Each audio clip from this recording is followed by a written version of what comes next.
Okay, you got excuse. Where's your bike? The shop. In the shop. In the shop.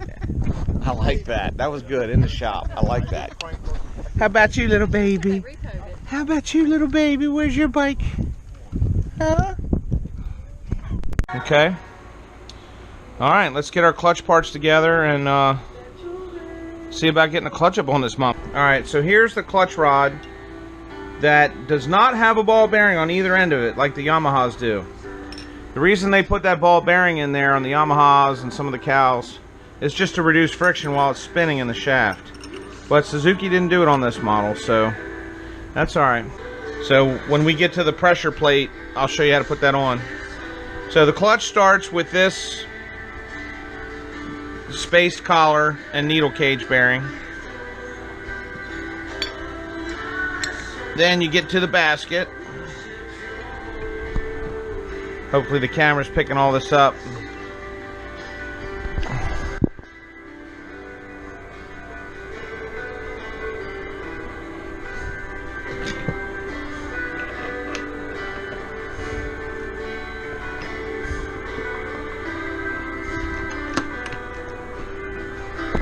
See how it had to turn the kickstarter and the idler gear a little bit to get the clutch to line up with the primary.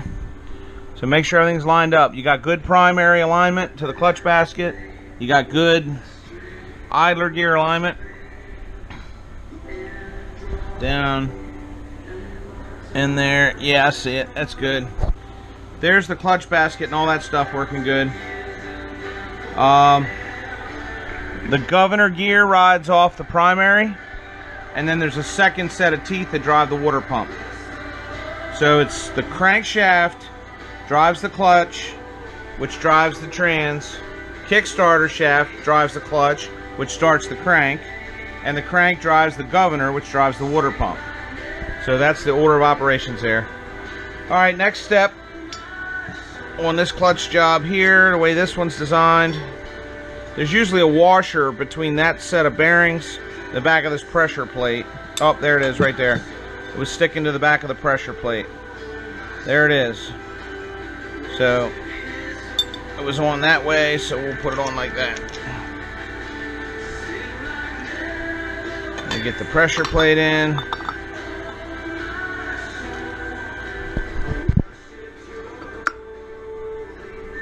Okay, this washer is very important. It's very, very, very important. Okay? These clutch nuts like to back off when and where they can. So the manufacturers always put little washers in there to hold them tight.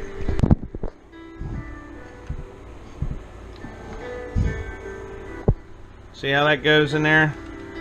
The idea being, after I torque this down, hopefully this socket fits it. Nope, that's a big fail. Let's get the right socket. I gotta take some pliers and bend that washer over the nut.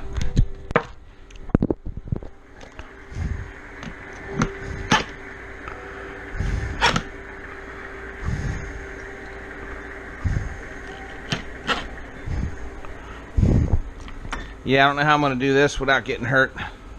This looks interesting. Guess I'll have to put it in gear and see what I can do holding the shaft. Project. Oh, there's a shift lever right there. Look at that. All tumble blasted and shiny and ready to go back on.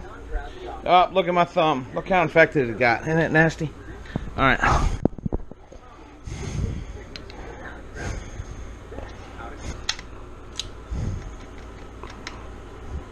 Alright, I just shifted it into first gear.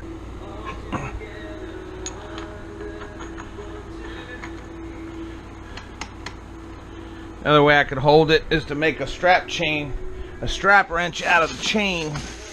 Watch this, guys. I'll show you this neat little trick. It's gonna get my hand all dirty, but that's alright. Watch this. Take the chain, put it around the sprocket.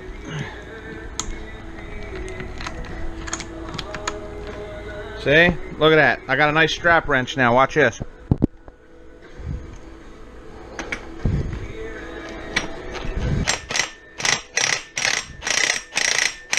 Yeah. There we go. Plenty of torque now.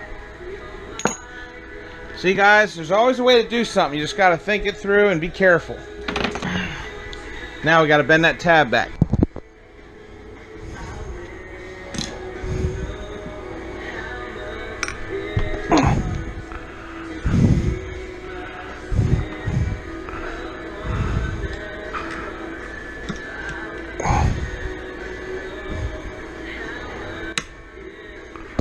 See how I bent that tab up there?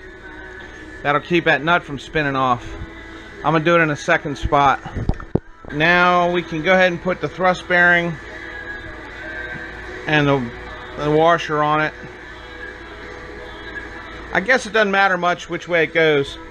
I can either put the washer here and put the bearing down, or I can put the bearing down and put the washer here. The point being is that bearing can't ride right on that aluminum. It'll just destroy it. So I'll just put this in like this.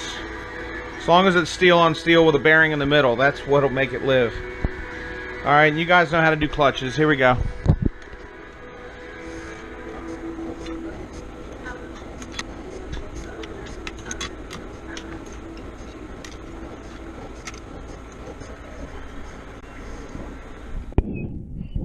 Okay, now what we got to do, this pressure plate wiped off a little bit. Alright, now what we got to do is line. Usually these have alignment issues where they line up going in. They very rarely just go flat all the way down. Yeah, that one did. Look at that, that was easy. It went flat right to that last plate. If you have a gap in this, and commonly you will, so pay attention to this. If you have a gap,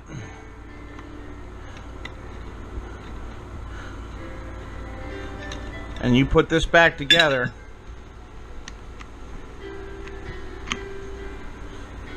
let's go for a different hole, see what we get.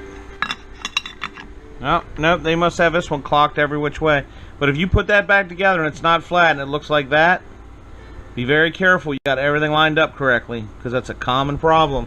They have alignment notches in there, and if you miss the notches, you won't be able to torque it down right, and it will not function correctly. Spring.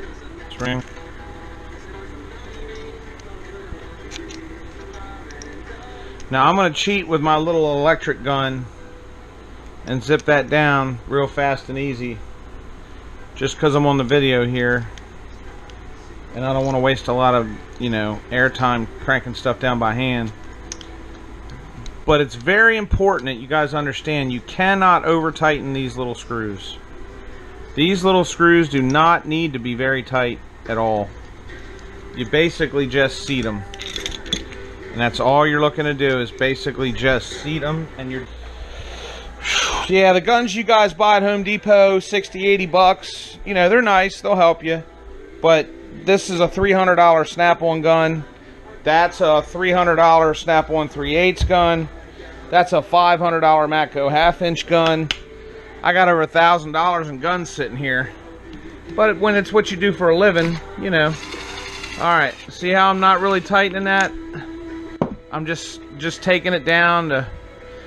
Oh, the other thing too, cross these up. See how I went from there to there?